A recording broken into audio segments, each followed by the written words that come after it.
মহারাজপুরে বিধ্বংসী অগ্নিকাণ্ডের ছায় মোবাইল ও স্টেশনারি দোকান, লক্ষাধিক টাকার ক্ষতি, অবরুদ্ধ জাতীয় সড়ক। বিধ্বংসী অগ্নিকাণ্ডে পুড়ে ছাই হয়ে গেল দুটি দোকান, ক্ষয়ক্ষতি প্রায় লক্ষাধিক টাকা। বুধবার বিকেলে চাঞ্চল্যকর ঘটনাটি ঘটেছে গঙ্গারামপুরের মহারাজপুরে। ঘটনার জেরে বেশ কিছুক্ষণের জন্য অবরুদ্ধ হয়ে পড়ে বালুরঘাট গাজল 512 জাতীয় সড়ক। প্রাথমিক তদন্তে দমকলের অনুমান শর্ট সার্কিট থেকেই এই আগুনের সূত্রপাত। স্থানীয় সূত্রে জানা যায়, এদিন বিকেলে আচমকা একটি দোকান থেকে ধোঁয়া বের হতে দেখে আশেপাশের লোকজন ছুটে আসেন। মুহূর্তের মধ্যেই দোকান দুটিতে দাউ দাউ করে জ্বলে ওঠা আগুন ছড়াতে থাকে আতঙ্ক। দোকান মালিক এবং স্থানীয় বাসিন্দারা আগুন নেভাতে মরিয়া চেষ্টা চালালেও তা নিয়ন্ত্রণে আনা সম্ভব হয়নি। যে খবর পেয়ে দ্রুত ঘটনাস্থলে পৌঁছায় দমকলের দুটি ইঞ্জিন। প্রায় 1 ঘন্টা চেষ্টার পর আগুন নিয়ন্ত্রণে আসে। তার এর আগে দোকানগুলিতে থাকা মোবাইল ফোন, স্টেশনারি সামগ্রী এবং অন্যান্য মূল্যবান জিনিসপত্র সম্পূর্ণ ভস্মীভূত হয়ে যায়।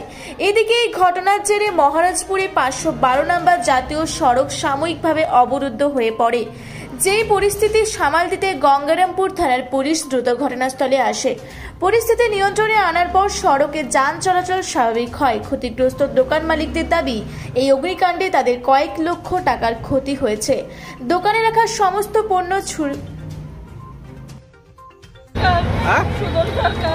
কি হয়েছিল ঘটনাটা আজকে?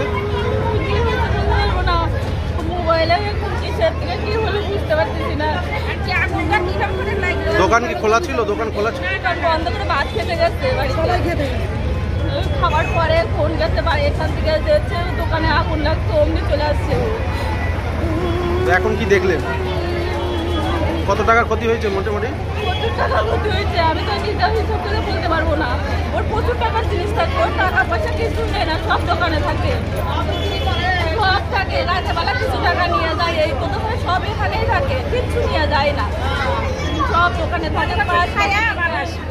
হ্যাঁ, বেশি দেরি করে না, 4টার দিকে চলে আসে।